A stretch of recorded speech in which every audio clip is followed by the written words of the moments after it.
निहाल हाशमी साहब, money laundering हुई है आपके पार्टी अकाउंट से, वो कहते हैं सबूत हैं। सबसे पहले तो जो अभी सदाकत साहब ने कहा कि इनके तो कोई फॉरेन डोनर ही नहीं है, तो thank you very much for this certificate कि हमारे कोई गैर मुल्की पाकिस्तानी तो हो सकता है, गैर मुल्की नहीं। अब दूसरी बात, 7 साल ये स्टे के पीछे छुपे रहे इसी फॉरेन फंडिंग केस में इलेक्शन कमीशन के पास। तीसरी बात जो इन्होंने कहा हमें कि जनाब इनके फॉरेन मनी लॉन्ड्रिंग हुई है, तो भाई आप इस केस को लेके FBI के पास जाते, आप तो हुकूमत में। और चौथी बात, 7 साल तक आपने केस को इसी तरह से लटका के रखा और इस पर कुछ भी नहीं किया अपने केस में। आज आप, अगर हम गलत थे तो आप भी गलत ही, आप तस्लीम कर रहे हैं इसके माने। और अभी आपने एक और बात की शौकत खानम के हवाले से, तो मैं आपको याद दिलाता चलूँ, इसमें भी आप बहुत बड़े खाइन हैं। आपने अपनी फैमिली के लोगों को उसमें डायरेक्टर्स बनाया और नकवी साहब ऑन रिकॉर्ड है कि दुबई में सेंचुरी स्टेट के नाम से एक वो ऑर्गेनाइजेशन चलाते थे, उसमें 30 मिलियन उन्होंने वहाँ पे गरक किया जब बूम आया था वहाँ पे रियल एस्टेट में। तो ये देखिए सबसे बड़ा मेरे ख्याल से बुखारी साहब बेहतर आदमी है जो इस पे बताएंगे। ये भी जो पैसा जो एक मिनट सुन ले, ये जो पैसा है ना, जो मेरी भी सुन लें, एक सेकंड सुन लें, मेरी भी बात सुन लें, मेरी भी बात तो सुन लें।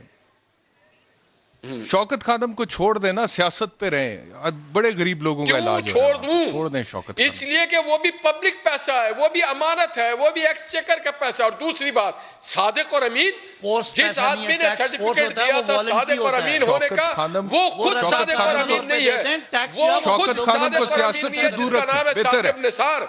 ये जाली सादिक और अमीन है। दुनिया में सिर्फ एक असली सादिक और अमीन है, वो आका नामदार सल्लल्लाहु अलैहि वसल्लम है, और कोई सादिक और अमीन नहीं है। जिसने सादिक और अमीन का सर्टिफिकेट दिया वो खुद सादिक और अमीन नहीं है। आप सादिक और अमीन को एक मजाक समझ लिया है। इमरान खान और सादिक और अमीन, ये मुंह मसूर की दाल। कहाँ इमरान खान, 63 आर्टिकल क्या है आइन का, कभी आपने पढ़ा है? आप तो वकील हैं, आप तो कह रहे हैं वो 63 आर्टिकल जिसने डाला उसने खुदा ना खासा कुछ बेहरमती किया है। इमरान खान करप्ट लोग हैं।